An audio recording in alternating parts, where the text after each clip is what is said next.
Tengo el gusto de presentar por intermedio de Modusil y el sistema de bibliotecas a Mario Aguirre Guardia, estudioso de muchos temas, administrador de empresas, trabajó mucho tiempo en la banca, también como agente en la bolsa, ha desempeñado puestos ejecutivos en el ámbito también administrativo en la Universidad del Pacífico y actualmente es gestor cultural y también tiene por afición y por pasión estos temas que hoy día nos va a convocar. Bienvenido, Mario, en esta tu casa. Tú has enseñado no mucho, digamos, pero hace unos años en esta casa de estudios, así que estamos muy contentos de recibirte y también de apreciar este tema que nos tienes acostumbrados, siempre novedosos. Adelante, Mario. Muchas gracias por aceptar nuestra invitación. Querido Quique y también querida audiencia, muchísimas gracias por esta oportunidad de conocernos y de poder tocar este tema tan bonito sobre las técnicas narrativas. Estoy seguro que muchos de ustedes son o narradores o potenciales narradores y que por eso están aquí y están convocados por ese interés que les mueve tan bonito de la narración. Entonces vamos a comenzar y vamos allá con el compartir pantalla para comenzar la exposición. Vamos a hacerlo de la siguiente forma. Yo voy a presentar la exposición y a medida que la presente me pueden enviar preguntas por el chat, de tal manera que yo puedo responderlas también en plena presentación. Y ya cuando ya termine de compartir pantalla, ahí con la venia de Quique podemos ya abrir los micros de repente y ya hacer un diálogo. ¿Les parece? Entonces así serían las reglas. Muy bien, vamos a compartir pantalla entonces. Muy bien, queridos amigos, les presento esta ponencia, cómo narrar nuevas técnicas narrativas. Yo soy MBA, soy economista, vengo del tema de administración, finanzas, y vamos a hacer incluso para la narración técnicas nuevas, que yo incluso vengo yo inspirado por el tema también de las criptomonedas y por el tema de blockchain, y he encontrado también fórmulas de cómo todos los saberes que uno tiene se van integrando, ¿no? Y es interesante cómo uno encuentra metáforas de todos los saberes y poco a poco uno va integrando, y eso es maravilloso. Yo soy MBA, pero siempre he tenido la pasión secreta por la literatura, primero como lector y luego ya como escritor, como narrador, publicando pronto, y espero en el 2024, pero sí con muchas narraciones ya escritas. Y lo interesante de cómo uno la economía, las finanzas también con la literatura, con la narración, es que la economía y las finanzas es un sistema, ¿ok? Y también narrar es entrar a un sistema. Eso es muy importante tenerlo desde ahora. Yo cuando era joven y ya había salido del colegio, estaba por optar por una vocación ya, digamos, ya de entrar a la universidad en una carrera, me hacía la pregunta si estudiar literatura.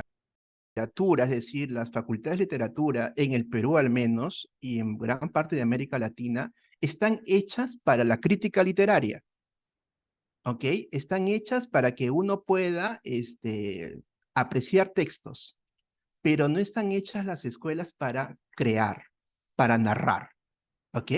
Entonces vamos a darles ahora a ustedes unas técnicas. ¿Les parece? Comenzamos. Muy bien, yo cuando comencé a preparar esta ponencia, lo primero que yo quería hacer es entrar al proceso creativo. Y ya estaba ya a mitad de unos 20 slides y me di cuenta que no, me habían convocado para hablar del proceso narrativo, no del proceso creativo, que sería otra ponencia y es más, digamos, es otro mundo, y es entrar al mundo del inconsciente, el mundo más de las imágenes, los arquetipos, es otro mundo. Pero ahora nos vamos a centrar en el proceso narrativo. Perfecto, entonces vamos a centrarnos en el qué es narrar, cómo narramos, y los dos ejes fundamentales que son la trama y el personaje. Y trabajar la literatura de hoy, no la literatura antigua, no la del siglo XX, sino la literatura de hoy. Y las claves para publicar, pero en el primer mundo de la literatura. No la autopublicación de que yo voy con mi libro, yo mismo me edito mi libro, lo reparto con mis amigos y con mi familia, me voy a la FIL y lo presento. No, Hablo de publicar en las editoriales de primer nivel de Europa. Es decir, es otro proceso. Ahí vamos a entrar también. Así que vamos a unir estos dos momentos. Muy bien, yo siempre cuando he enseñado, yo decía, la maestría de un profesor sería hacer una clase de 2 horas con un solo slide. Un solo slide. Y cuando encontré esta imagen, me pareció que aquí está toda la conferencia. Toda la conferencia está en este slide. Es decir, las fases del narrar, el proceso de narrar, es seguir todos estos peldaños, ¿no? El primero es, bueno, esto no es para mí, ¿no? I don't, esto no es para mí. Y después yo digo, bueno, puede ser, pero no puedo, ¿no? El I can't. Luego voy a decir, bueno, yo sí quiero, ¿no? Pero ¿cómo lo hago? Bueno, ya estoy tratando, I'm going to try. Y luego lo puedo hacer y lo hice. ¿Ok? Entonces nosotros vamos a partir justamente a la mitad de la escalera. ¿Por qué? Porque ustedes están motivados, ustedes ya quieren narrar, y lo tienen ya eso como una convicción interna. Pero ¿qué pasa cuando uno entra a los negocios? Digamos, cuando uno entra realmente a hacer las primeras fases, como digamos en la carrera, en las empresas, todos nos dicen, confía en ti mismo, tú puedes, pero hay un tema, a veces eso genera mucha angustia. ¿Por qué? Porque te dicen, tú puedes, pero no te dan herramientas. Y ahí el pequeño y terrible detalle. Sin herramientas es muy difícil que con solo la motivación podamos lograr, I did it, I lo logré. Tenemos que tener herramientas. Eso es fundamental. Entonces, la clave de esta ponencia es darle herramientas. No clases de crítica literaria, que es lo que hacen todas las escuelas de literatura. Se van a Borges, se van a Vargas Llosa, se van a Ribeiro, se van a Arguedas. No, vamos a crear. ¿Cuáles son las técnicas narrativas? Ese es el objetivo de la reunión. Y de repente más adelante hagamos una ponencia sobre el proceso creativo, es decir, cómo llevar del inconsciente las historias al mundo del papel, ¿no? A la escritura, a tablet, al mundo de la escritura. Cómo se plasma, cómo se la materializa, digamos, la idea que viene del inconsciente. Muy bien, sigamos. Entonces, herramienta. Esa es la clave de la ponencia de hoy. Primero, lo más importante es generar destrezas, es decir, tenemos que soltar, soltar, soltar la mano, usar el lapicero, usar la tablet, tenemos que escribir todos los días.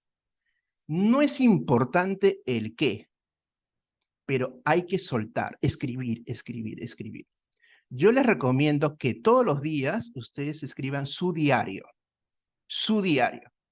No tiene que ser nada espectacular. Olvídense de los adjetivos, de los gerundios, si concuerda el verbo con el sujeto. Olvídense de eso. Escriba, solo escriba, todos los días. De repente, y no tiene que ser nada importante. Escribí, bueno, me levanté temprano, fui, tomé mi desayuno, salí a caminar, vi entonces unas flores, vi una chica hermosa, un chico interesante, y lo plasma. Lo interesante es que hay que soltar los dedos.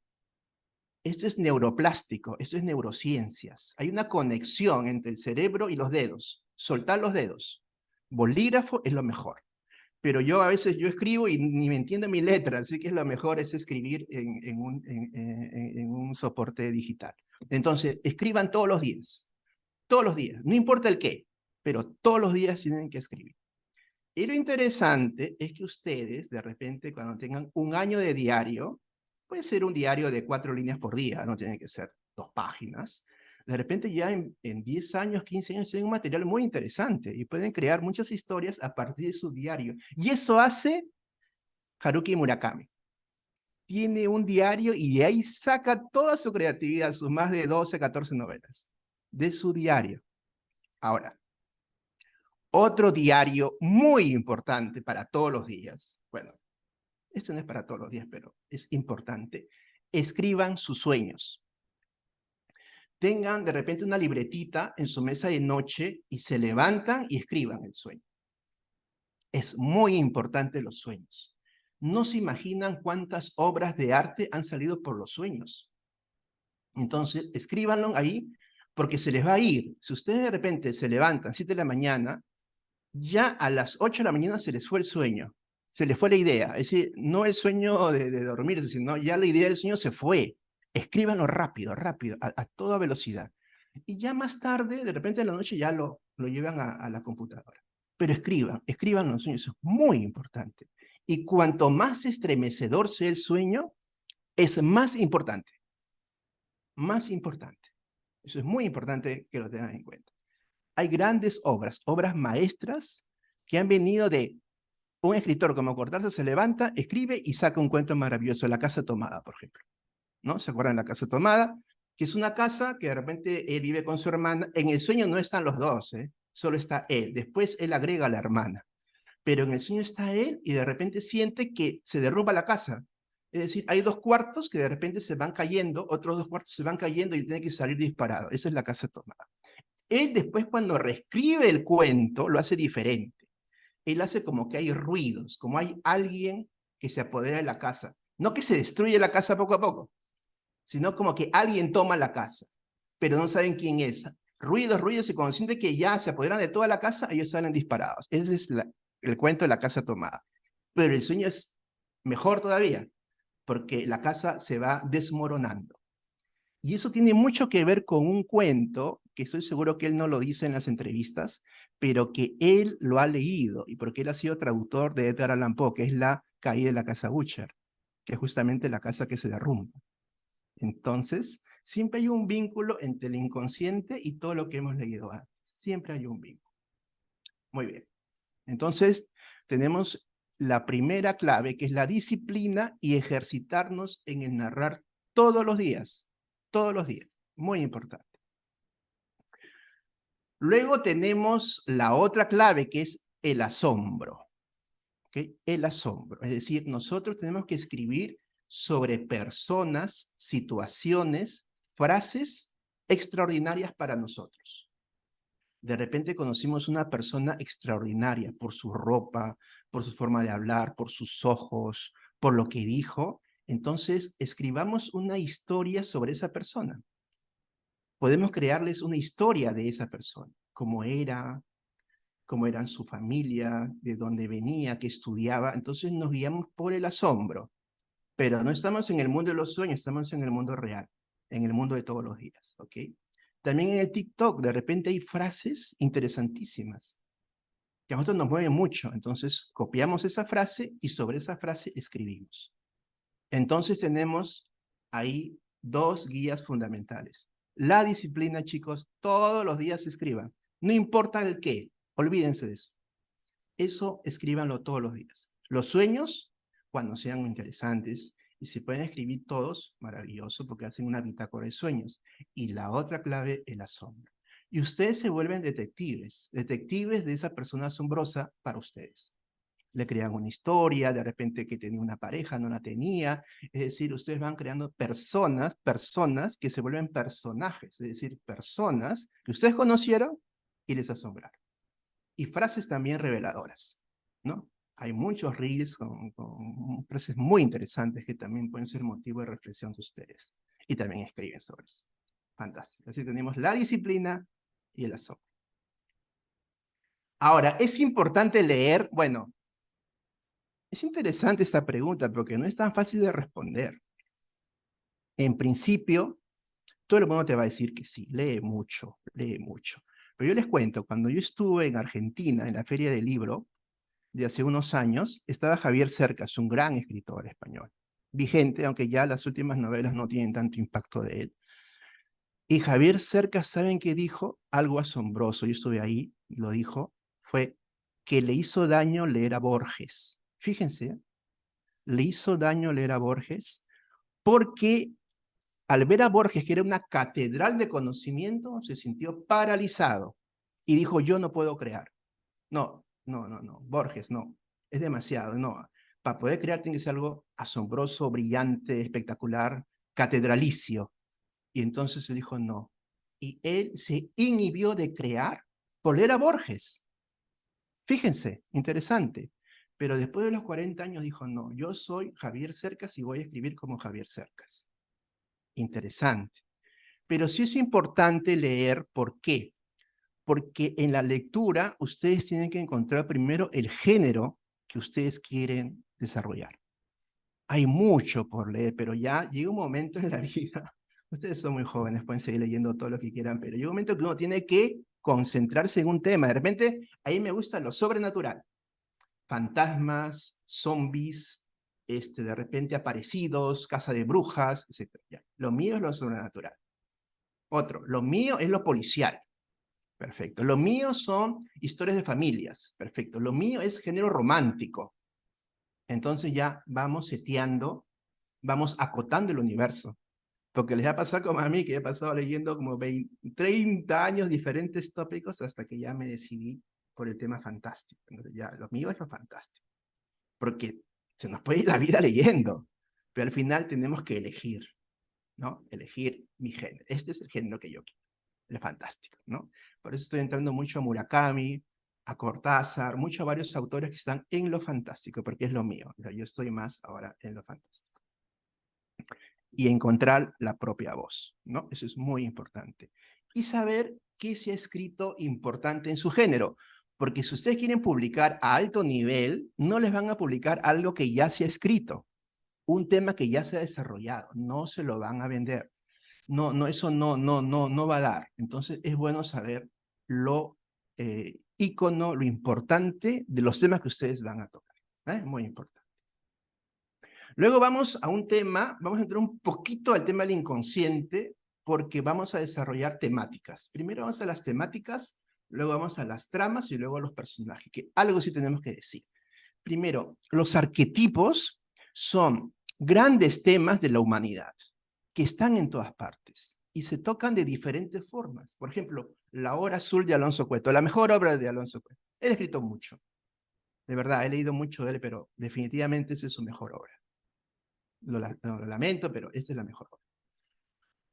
¿Y qué vincula a Alonso Cueto, La Hora Azul, con Star Wars? ¿Cómo es posible que estén vinculados estos dos textos? Claro, ¿qué les vincula a ellos? Les vincula Ulises, es decir, Telémaco, el hijo de Ulises, buscando a su padre. La búsqueda del padre es el gran tema arquetípico. Entonces, ¿qué pasa en La Hora Azul? En La Hora Azul, el protagonista, que es un abogado, muere el padre y que había sido militar retirado y quiere buscar su historia, es decir, que está buscando quién era su padre. ¿Ok? Y ahí encuentra después a esta niña y que tiene toda una historia, ¿no? Con La Hora Azul. ¿Qué pasa en Star Wars? En Star Wars no es el hijo que busca al padre, es el padre que busca al hijo, ¿no es cierto? Darth Vader busca a, a Luke Skywalker. Entonces, es el arquetipo. Entonces, dos historias. Uno dirá, pero esto es ciencia ficción, sí. Pero lo otro es realista, sí. Porque estaba haciendo una investigación de la zona de violencia, de la guerra interna. Entonces, ¿pero qué los vincula? El arquetipo. El arquetipo está vigente, está vivo en el inconsciente de la humanidad. Es muy importante los arquetipos. Podríamos hablar mucho de esto, pero por lo menos un slide creo que es necesario. Luego otro punto, la totalidad. Ernesto Sábato. El hombre es un gusano y es un héroe. El hombre es una porquería y es una hermosura. El hombre es un ser dual y trágicamente dual. Es la suma de las perfecciones y las imperfecciones. El hombre puede vivir en un tacho de basura y ser capaz de los máximos heroísmos. La grandeza implica la totalidad. A veces nosotros juzgamos mucho rápido y muy rápido a las personas. No, esta persona es así. La otra persona es así, pero de repente nos asombra y genera un gran salto en su vida, genera un gran movimiento, una gran obra. Es decir, el hombre tiene unas potencialidades que a veces en los momentos más críticos salen a la luz. Por ejemplo, en la guerra. En la guerra sale lo peor del hombre y lo mejor del hombre, ¿no? Es impresionante. El ser humano es muy interesante como mundo interno, ¿no? Como mundo interno, es muy interesante. Bueno, narración y personaje, ese es un tema fundamental, la narración y el personaje. Por ejemplo, Drácula. Drácula es una obra en donde lo más importante es el personaje, Drácula, definitivamente. Lo que pasa en la obra no es tan importante. Lo que quiere Bram Stoker es que nos seduzca el personaje, Drácula. ¿Ok? Este libro de cuentos de Murakami, El elefante desaparece, son 17 cuentos fantásticos. El personaje de Murakami, que es Murakami, en todos los casos, con diferentes nombres, es completamente plano. No es un personaje, no es para que nos identifiquemos, no tiene valores, le da la vida igual, no le interesa, sus relaciones afectivas no le generan ningún impacto, le da lo mismo una chica que la otra, no. Pero le pasan cosas extraordinarias. ¿Ok? Entonces, Murakami es un autor de cosas que le pasan a una persona normal, pero que es extraordinaria. Entonces, tenemos los dos tipos de obras. Obras de personaje, donde el autor lo que quiere es vender la imagen de un gran personaje, Drácula, y Murakami, donde el personaje es anodino, pero lo que importa es lo que le pasa al personaje. Entonces, esos son obras de trama. Entonces, tenemos las dos grandes obras. ¿Cuál es una super obra? Una obra que tenga un gran personaje y una gran trama. Bueno, eso demora, chicos, 15 años de trabajo. 15 años por lo menos. Yo he estado haciendo unos testeos ahí con varios autores, ¿no? 15 años demora una obra así. ¿Ok? Pero bueno, ustedes son jóvenes, tienen más tiempo que nuestra generación. Muy bien, las tramas. Vamos a ir ya a las tramas. Las tramas son de dos tipos. El cuento, vamos a seguir lo que dice Cortázar. El cuento y la novela. El cuento es una sola trama y es una esfera, es decir, al final todo se cierra rápido con una sola trama. Esfera. La novela es un árbol. Van generándose tramas. ¿Ok? Tramas. Siempre hay una principal, pero hay diversas tramas. ¿Ok? Es como un árbol. Esa es la posición de Cortázar. Hay otra imagen más bonita todavía, donde dice que en el cuento se gana por knockout, como en un torneo de box. Y en la novela se gana por puntos, por round. ¿Ok? Entonces, cada capítulo es un combate, un pugilato entre el autor y el lector. El primer capítulo, muy bueno, gana el autor. El segundo es malo. Bueno, gana, pierde el escritor, el lector no siente nada. El 3 es muy bueno. Entonces va ganando puntos por etapas, por capítulos. ¿Ok?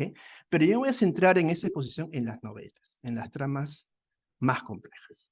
¿Ok? Vamos a centrarnos en esto de las tramas más complejas. ¿Cómo son las tramas? Bueno, las tramas son carreteras. Perfecto. Son carreteras. Y el lector es un carrito, un automóvil. El lector va por las carreteras. Las carreteras son las tramas.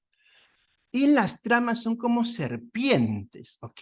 O sea, las tramas son como serpientes. Por ejemplo, el báculo de Asclepio, que es realmente el símbolo de la medicina. No es el símbolo del caduceo de Hermes. Ese es ahora el símbolo de la medicina, pero realmente en la mitología griega era el báculo de Asclepio. Era un solo báculo, una sola vara y una serpiente la serpiente que generaba la búsqueda de la hierba que daba la inmortalidad. Pero a Asclepio lo condenaron porque Zeus decía, no, tú no tienes que resucitar a la gente, tú tienes que curarlos.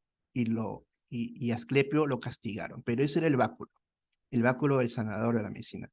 Después el Mercurio, o también Hermes, Mercurio, es otra imagen que es un báculo, son dos serpientes. ¿Por qué? Porque cuando él avanza con su báculo, dos serpientes están peleadas. Y él con su báculo hace que no se peleen las serpientes, pone el báculo en la mitad de las dos serpientes y las serpientes en lugar de pelearse se van enroscando en el báculo y ya no combaten, se entrelazan. ¿Ok? Entonces, esa imagen es muy potente, es muy gráfica para entender las tramas. Las tramas se enroscan como serpientes. ¿Perfecto? Pero siempre hay una trama principal. Siempre hay una trama principal, pero se van enroscando. No es que avanza una trama y luego comienza la otra, no, se van enroscando mutuamente. Vamos a explicar cómo es este traslape. Vamos a seguir avanzando, entonces voy a avanzar un poquito para tener más tiempo para las preguntas también de todos. Y acá está mi aporte financiero a la narrativa, ¿no? Esto no lo digo en ninguna parte, Yo lo he creado para esta reunión, porque me encanta. Bueno, ustedes saben, bueno, en finanzas se habla mucho del blockchain, que es la cadena de bloques, que son códigos informáticos. Cada bloque es una criptomoneda o un código especial. Entonces, se van armando diferentes bloques de códigos. Entonces, cada nodo, ojo, cada nodo, aquí lo pueden ver en el slide, cada nodo de la cadena de bloques es un bloque narrativo de una trama, sea esta principal o secundaria, ¿no? Cada bloque es un bloque narrativo. Vamos a ver cómo es esto de los bloques narrativos, ¿no? Para historias complejas como la novela, pero siempre con la idea de blockchain. Vamos a avanzar. Fíjense lo siguiente. Trama principal, es decir, ustedes trabajan aparte de su trama principal, que es un bloque narrativo que es A1, digamos, el primer bloque de la trama principal, el bloque A2, el bloque A3, suena finanzas, ¿no? Bloque A3, bloque A4, una secuencia lógica. Tiene la trama secundaria, que es la trama B, que es el bloque B1, B2, B3, B4. Y la trama C, que es el bloque C1, C2, C3, C4. Pero ustedes lo avanzan aparte. O sea, ustedes trabajan sus tramas por bloques que ustedes conocen. ¿Ok? ¿Cómo es la estructura? Porque aquí estamos hablando de la estructura. La cadena de bloques es la estructura. ¿Cómo va a aparecer al final para el lector? ¿Cómo aparece al final para el lector? Bloque 5, luego viene el bloque, primero el bloque C5, luego el bloque B1, luego el bloque A4, A1, A3, bloque C4. Es decir, no sigue A1, A2, A3, sino que se van combinando bloques con bloques, pero ustedes conocen las tramas. ¿Y por qué ordenan así los bloques? Porque ustedes tienen que generar la expectativa en el lector, aunque al final no les den lo que el lector quiera. Eso es impresionante. Pero lo que ustedes tienen que llegar es que el lector vaya hasta la última página de su libro. Si ustedes les presentan un libro y el lector se quedó en la página 10, se derrumbó todo. Porque la idea es que el lector avance hasta la última página. Esa es la meta, ¿no? El partido acaba en el minuto 90 o cuando diga el árbitro, pero realmente acaba cuando el lector dice se acabó. Porque el lector dice, bueno, página 10 y ya me aburrí, se acabó la obra. Entonces, van ordenando los bloques que tienen sus tramas. Ustedes conocen las tramas, pero van ordenando los bloques para crear expectativa. Esa es la magia de la literatura. Esa es la magia de la literatura. ¿Ok? Vuelvo a repetir, porque esto es muy importante. Trama principal, bloque A1, bloque A2, bloque A3 y A4, que es lógico. Trama secundaria B, bloque B1, B2, B3, B4, B5. Trama secundaria C, C1, C2, C3, C4, C5. Todo lógico. Ahora, ¿cómo estructuro la novela? ¿Cómo la presento al lector? Bueno, yo digo, bloque 5, bloque B1, bloque A4, A1, A3, C4. Y yo gobierno todo porque yo sé cómo acaba todo, porque yo no me puedo confundir porque yo tengo todas las tramas. Pero al lector le doy los bloques que yo quiero que tenga en el orden que yo le voy a dar para generar la expectativa. Hasta la última página, no solo hasta la última página, hasta la última línea. Hasta la última línea. Ese es el principal aporte financiero al mundo de la narrativa. No lo van a encontrar en ninguna parte, ¿eh? Porque esta es una síntesis de conocimientos. Seguimos. ¿Y cómo se arma una novela? Es como un Lego, es como un joven, un niño que está armando un Lego. Y cada brick, cada bloque de Lego es justamente un bloque narrativo. Armar una novela es crear, jugar con esos bloques. Ya no pasamos tanto al tema lógico, sino es como jugar. Como ser niño. El ladrillo 1, el ladrillo 2, brick 1, brick 2, y hago mi Lego. A veces ustedes van a, cuando ya hacen la novela, hay bloques que de repente ya no les funciona, pero lo guardan y de repente funciona para otras novelas. Pero ya tienen su bloque escrito. ¿Ok? Eso es muy importante. O sea, hacer la novela es hacer un Lego, ¿no? Los bricks. Los bricks, los ladrillitos son los bloques narrativos. Eso es importante, eso es muy importante. Me detengo aquí un poquito porque quiero que tengan esta imagen muy, muy visual, muy clara en su inconsciente. Al final, escribir es un juego, pero también es una disciplina. ¿Por qué? Porque al final, ¿saben qué, chicos? El tiempo se va, la vida se va. Y si realmente quieren ustedes publicar, y no solo escribir, porque yo voy a llegar hasta la publicación, mi último slide va a ser para publicar.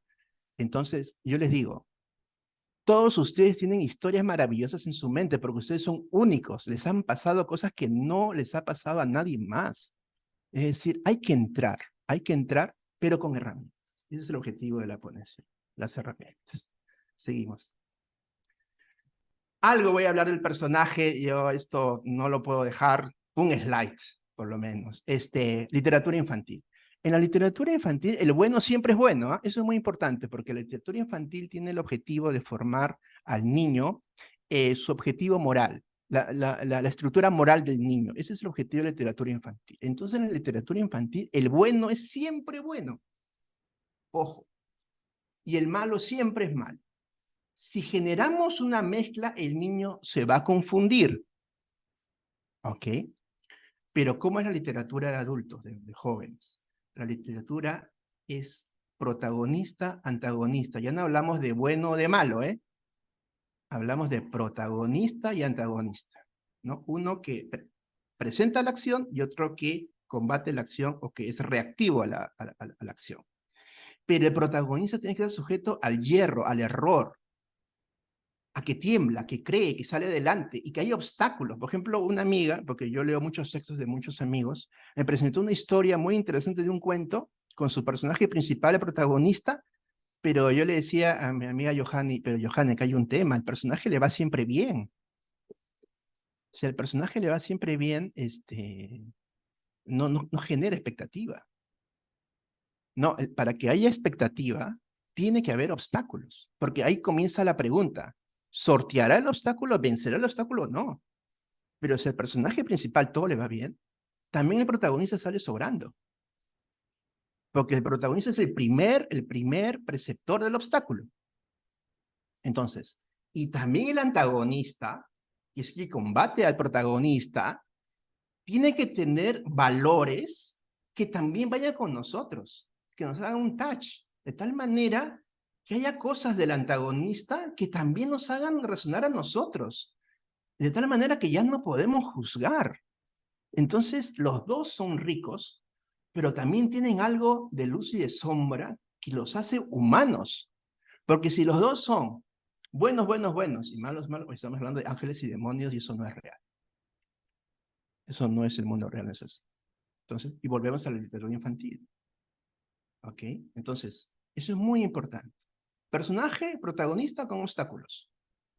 Genera expectativa. Y el antagonista tiene esa misión de ser el que pone los obstáculos y también aquel que combate la acción, pero que también tiene aspectos de su oscuridad y tintes de luz que a nosotros nos tocan y nos hace imposible juzgarlos y hasta cosas que nos hacen ver que también podríamos haber hecho lo mismo. Eso es fundamental. Eso sí es maestría del narrador. Eso es muy importante. Muy bien. Por ejemplo, Severus Snape. Alguien me diría, ¿cuál es el gran personaje de Harry Potter? No es Harry Potter. Definitivamente que no. Porque ¿quién es el gran personaje de una saga o de una novela? El que se transforma. Ese es el gran personaje. Harry Potter no se transforma. Prácticamente es el mismo, toda la saga. ¿Quién se transforma? Es Snape. Snape es realmente el gran personaje de Harry. Más que Dumbledore, porque Dumbledore finalmente no es el que creíamos. ¿No es cierto? Porque él está dispuesto a matar a Harry por sostener a la escuela, ¿no? A Hogwarts. Pero Severus es el que tiene los valores de cuidar a Harry cuando parecía que era el enemigo de Harry. Eso es complejo, complejo. Entonces, no es finalmente el bueno, es el que se transforma, el que es el líder de la acción. ¿No? Es como el caso de Star Wars, Creen es el gran líder, Darth Vader.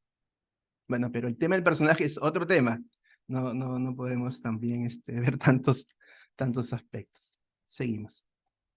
Creo que estamos bien con el tiempo. Ahora sí, vamos a escribir, ¿eh? Vamos a escribir. Ya hablamos de estructura, de los bloques. Vamos a escribir un bloque, porque solo se puede escribir un bloque. Un bloque. Ya tenemos las estructuras, Vamos al bloque. Vamos a escribir, ojo, vamos a escribir, recién, ¿eh? Vamos a escribir. ¿Cómo vamos a escribir un bloque narrativo? Vamos a ver cómo entramos a esto del bloque narrativo. En principio decirles que el bloque narrativo también tiene una estructura. Por eso ha sido muy bueno para mí estudiar economía y finanzas, porque economía y finanzas son modelos y son estructuras. Entonces, ¿cuáles son los elementos narrativos de un bloque narrativo? Los elementos son descripción, que es fotografía,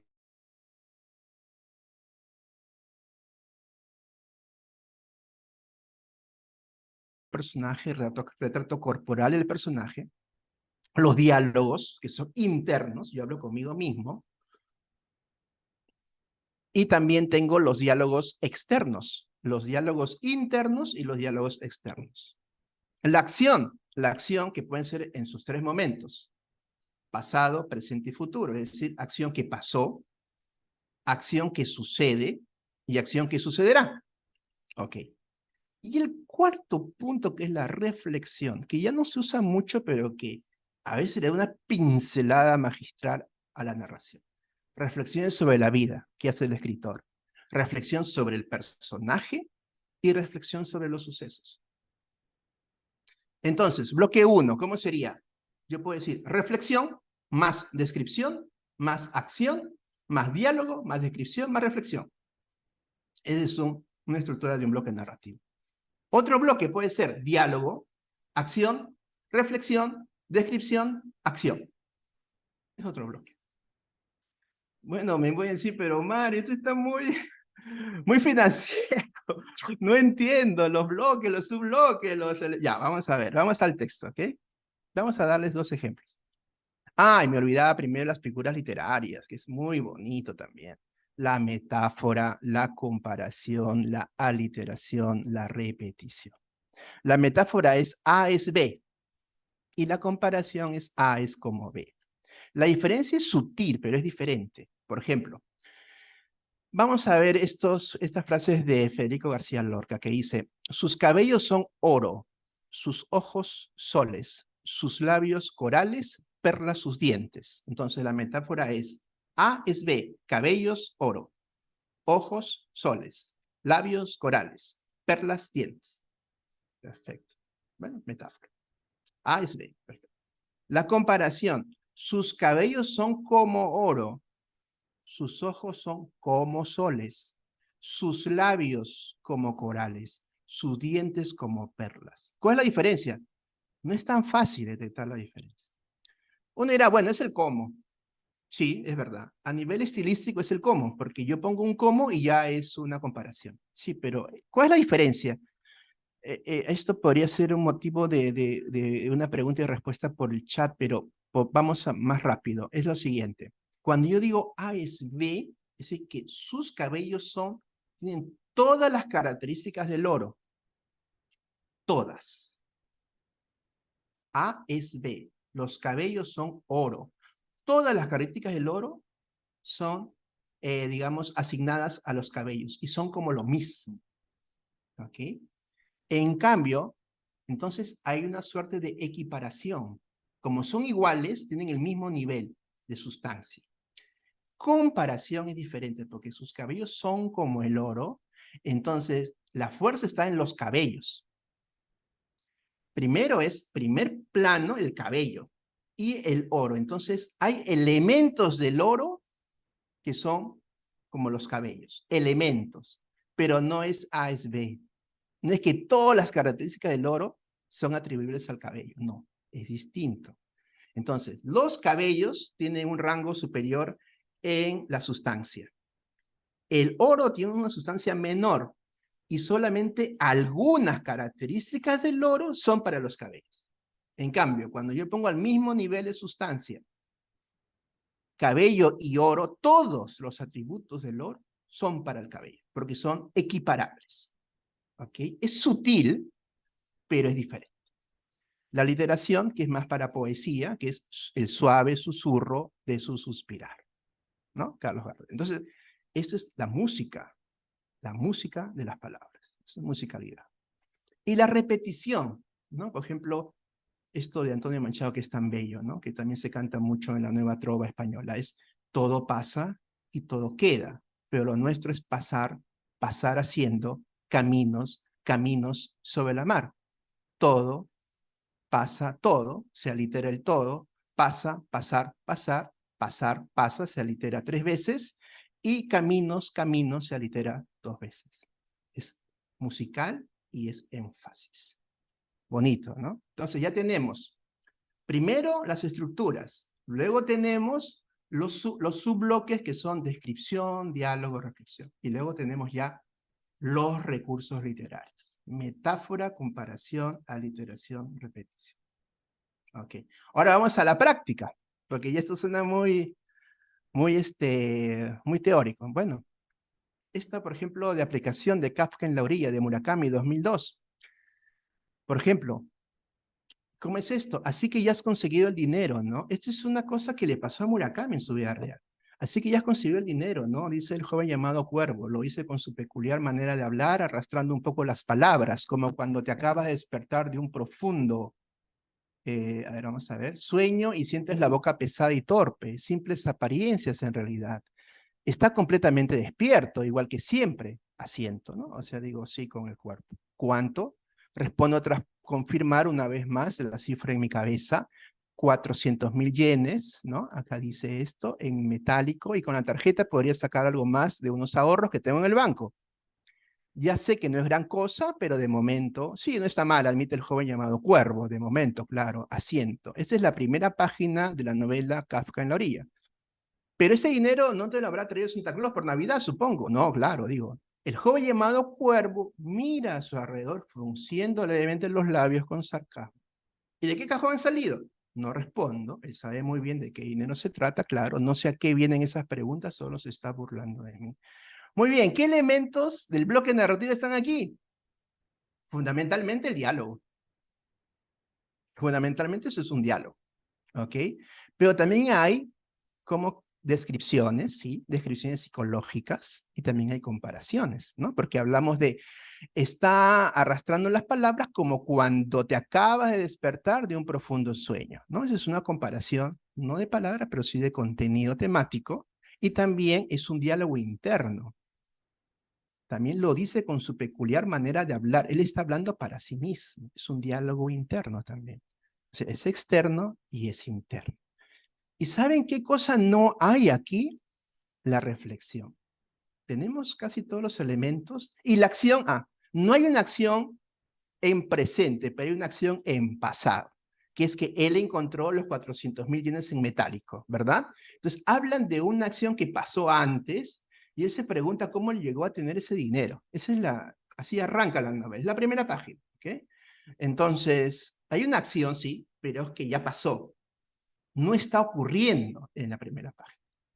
La primera página, Murakami ha dicho, yo no voy a poner en la primera página cómo encontré la plata. Entonces yo llegué, entonces encontré, vine a mi cuarto, vi de repente que se cayó un libro, y debajo del libro había una biblioteca, y en la biblioteca encontré un tapiz, era un triple, y abajo había no sé qué, un baúl. Eso no está diciendo. La acción no está ocurriendo, pero sí hay una acción en pasado. Es decir, yo sí encontré los 400.000 yenes. Está en pasado. ¿Ok? Está en pasado. Y aquí les pongo una aplicación hermosa que hasta ahora se da en muchos reels, es vigente, la reflexión. ¿Cómo arranca Ana Karenina de Tolstoy? Miren, eso tiene más de 150 años. Todas las familias felices se parecen entre sí, pero cada familia desgraciada tiene un motivo especial para sentirse así. Esta es una reflexión sobre la vida. Entonces, la novela arranca con reflexión sobre la vida, y ya sabemos que vamos a hablar de familias desgraciadas y no felices, evidentemente, ¿no? Entonces, arranca el texto con una frase de reflexión. No es descripción, no es comparación, no es descripción, no es diálogo, no es acción, sino es reflexión. Y aquí hace referencia a la casa Oblonsky y las cosas que pasaban entre los esposos de la familia. Pero quiero evocar ese texto por la primera línea, ¿no? Todas las familias se parecen entre sí, pero cada familia desgraciada tiene un motivo especial para sentirse así.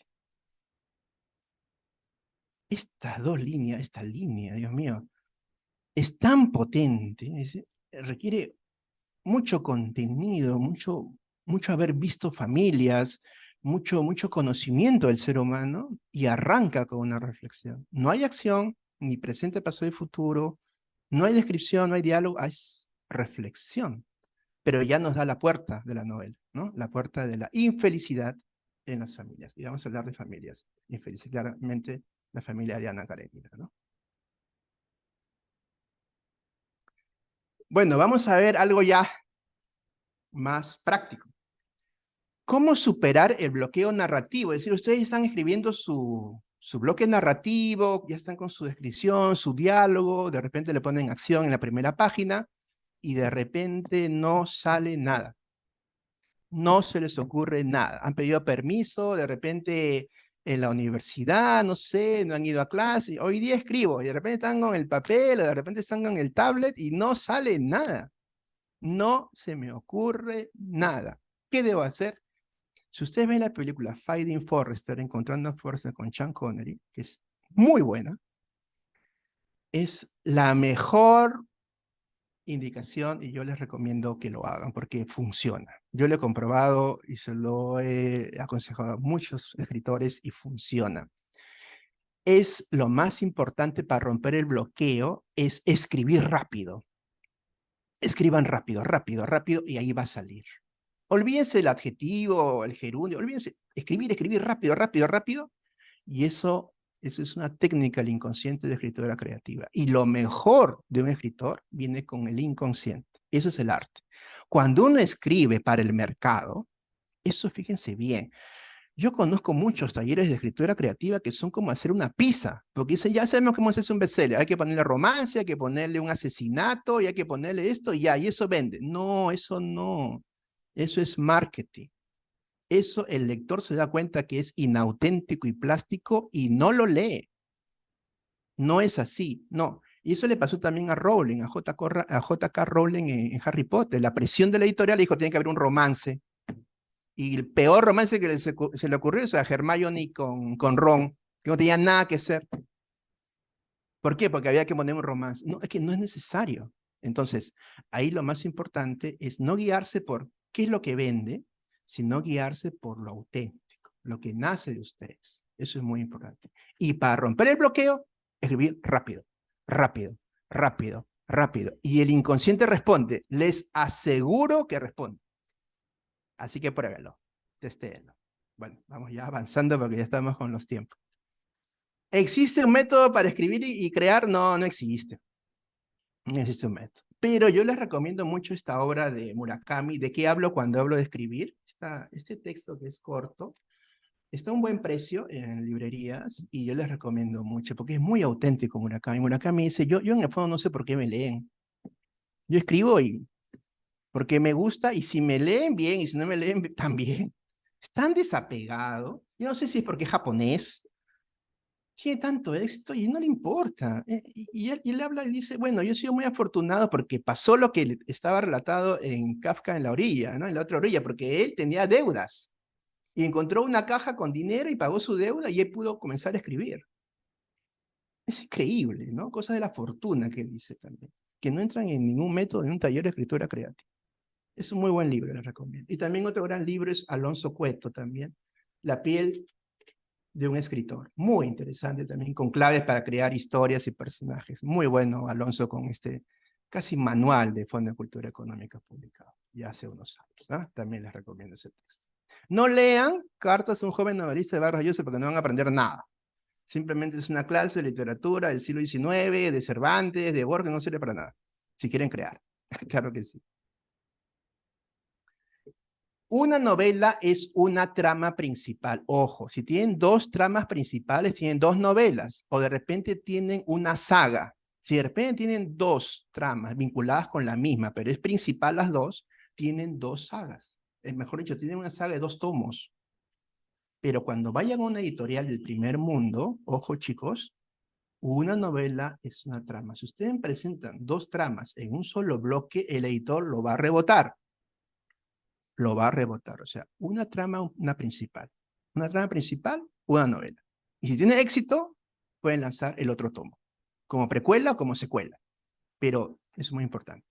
Y el lector requiere que lo conduzcan, sean amables con el lector, amables, denle pistas, pero también engáñenlos, pero tiene que ser lo primero lógico, el texto debe ser coherente, y ya las figuras literarias no son importantes. Si usted dice, no encuentro la metáfora, a mí no importa.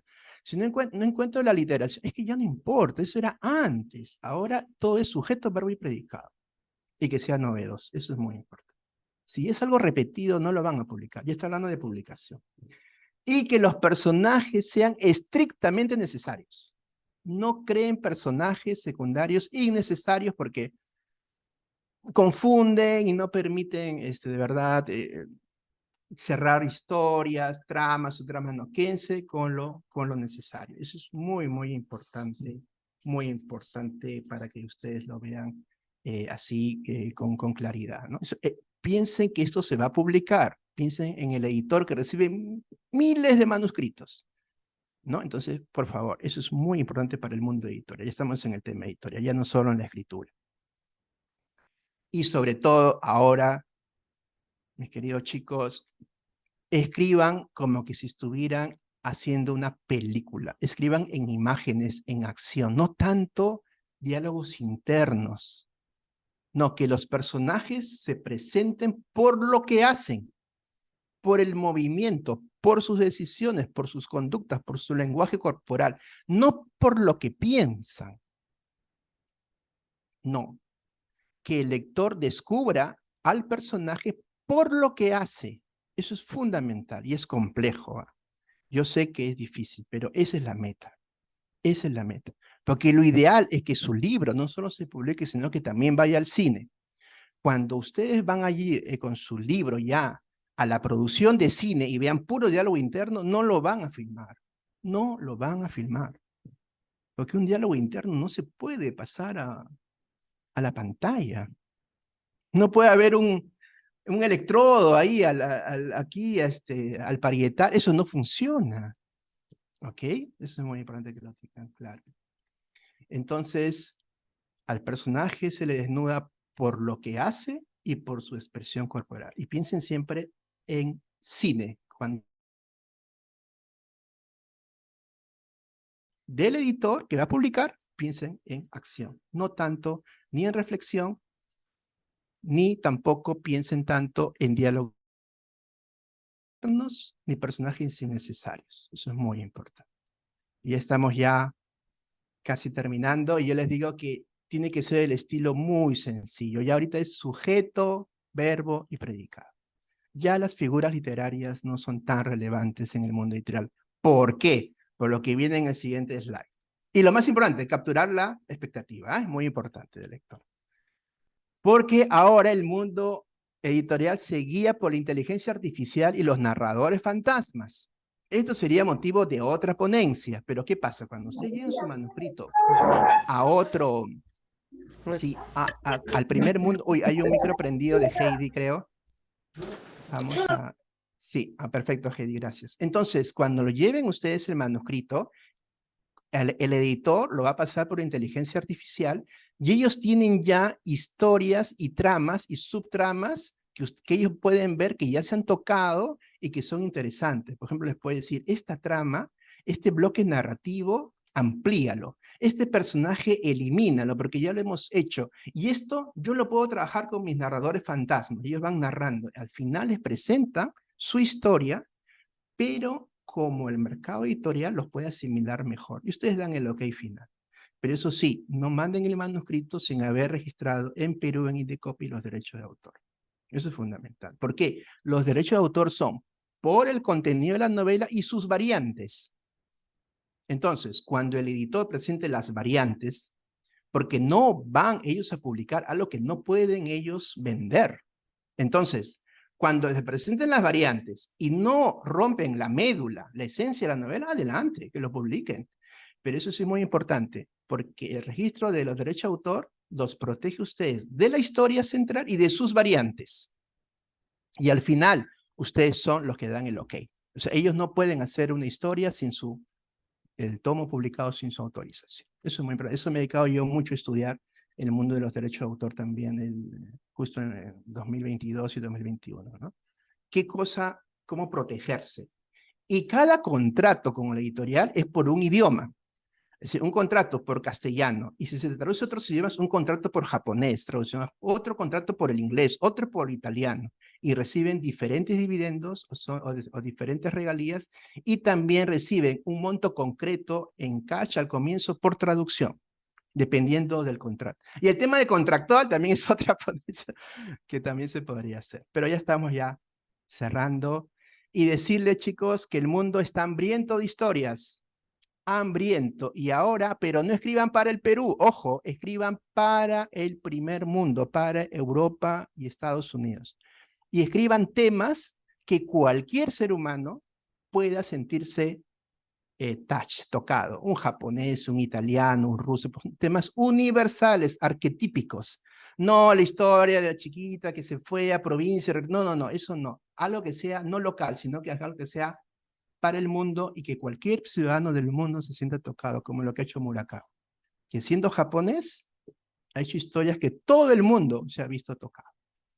Así que los animo no solo a escribir, a publicar. Eso es fundamental. Y también decirles, también ya manera de cierre, que, bueno, que la oruga no necesita un milagro para poder volar, necesita un proceso, ¿no?